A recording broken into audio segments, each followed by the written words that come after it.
பிப்ரவரி 5 பொதுக்காலம் 4ஆம் வாரம் புதன்கிழமை.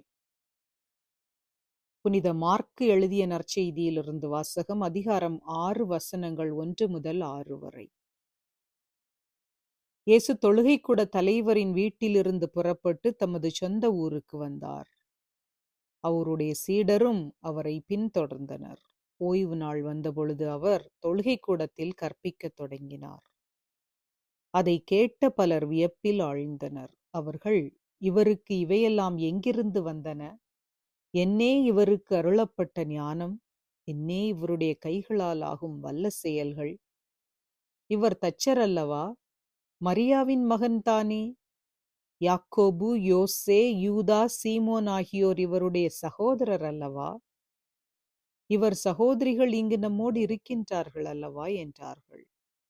இவ்வாறு அவரை ஏற்றுக்கொள்ள அவர்கள் தயங்கினார்கள். இயேசு அவர்களிடம், சொந்த ஊரிலும் சுற்றத்திலும் தம் வீட்டிலும் தவிர மற்றெங்கும் இறைவாக்கினர் மதிப்பு பெறுவர் என்றார். அங்கே உடல் நலமற்றோர் சிலர் மேல் கைகளை வைத்து குணமாக்கியதை தவிர வேறு வல்ல செயல் எதையும் அவரால் செய்ய இயலவில்லை. அவர்களது நம்பிக்கையின்மையை அவர் கண்டு வியப்புற்றார். அவர் சுற்றிலுமுள்ள ஊர்களுக்குச் சென்று கற்பித்து வந்தார். இது கிறிஸ்து வழங்கும் நற்செய்தி. கிறிஸ்துவே உமக்கு புகழ். சிந்தனை. தமது சொந்த ஊருக்கு வந்தபோது அவரால் வல்ல செயல்கள் எதையும் செய்ய முடியவில்லை. அதற்கு காரணம் அவர்கள் இயேசுவை ஏற்றுக்கொள்ளவில்லை. அடிப்படையில் இயேசுவிடத்தில் அவர்களுக்கு நம்பிக்கை இல்லை. ஒரு ஏழை தச்சரின் மகன் எவ்வாறு இதையெல்லாம் செய்ய முடியும் என்று, ஏழை பின்னணியிலிருந்து வந்தவர் என்றும், இவரிடத்தில் எப்படி கடவுளின் அருள் இருக்க முடியும் என்றும், புதுமைகளை எவ்வாறு செய்ய முடியும் என்றும் அவர்கள் எண்ணி, நம்பிக்கையின்மையின் காரணமாகவே அவரால் எதையும் அங்கு செய்ய முடியவில்லை. முடியும் என்ற நம்பிக்கை இல்லை என்றால் நிச்சயமாக செய்யக்கூடிய காரியம் முடியாமல் தான் போகும். அடிப்படையில் நம்பிக்கை இருந்தால்தான் எதையும் செய்ய முடியும் என்பதை இது காட்டுவதாக அமைகின்றது. கடவுள் மேல் நாம் வைத்திருக்கின்ற நம்பிக்கையை அடிப்படையாக வைத்து அமைகின்றது.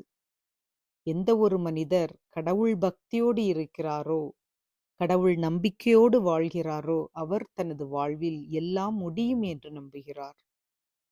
கடவுளின் வல்ல செயல்களில் முழு நம்பிக்கை வைத்து தன்னையே அர்ப்பணிக்கின்றார்.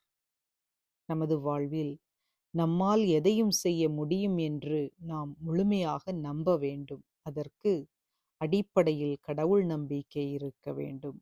அந்த கடவுள் நம்பிக்கை இருக்கின்ற போது நம்மால் எல்லா காரியங்களும் கைகூடும்.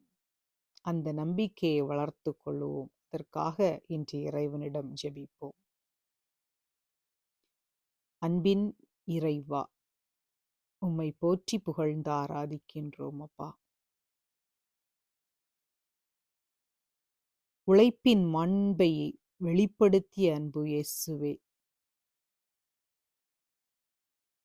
எங்கள் அனைவருக்காகவும் இந்நேரத்தில் மன்றாடுகிறோம்.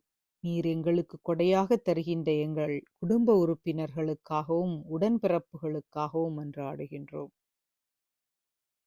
அனைவரையும் உம் பாதம் ஒப்பு கொடுக்கின்றோம். நீரே ஒவ்வொருவரையும் ஆசீர்வதித்தருளும்.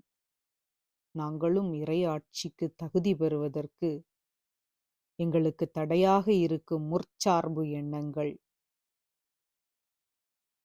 நான் மட்டும் நல்லவன் என்ற எண்ணம் போன்றவற்றை எங்களிடமிருந்து அகற்றி அருளும்.